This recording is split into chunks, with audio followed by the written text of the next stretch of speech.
Бейсенбіде президент Владимир Зеленский Украинаның түнде шекарадан 100 километр қашықтықта орналасқан Ресейдің 2 мұнай өңдеу зауытына соққы бергенін мәлімдеді.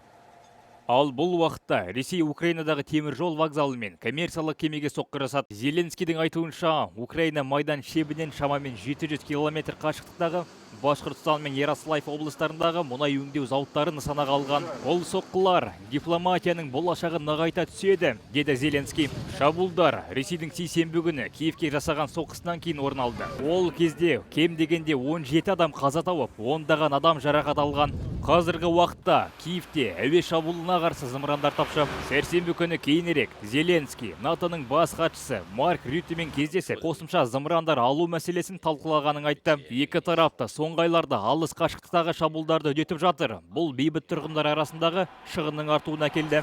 Киев Ресейге рекордтық көлемде дрондар жіберіп жатса, Мәскеу бұрын соңды болмаған ауқымда зымырандармен соққы беруде. Шілде айында Ресей шабуылдарынан Украинада кем дегенде 377 бейбіт тұрғын қаза тауып, 2129 адам жараланды. Бұл 2022 жылдың сәуір айынан бергі ең көп адам шығыны тіркелген ай болды.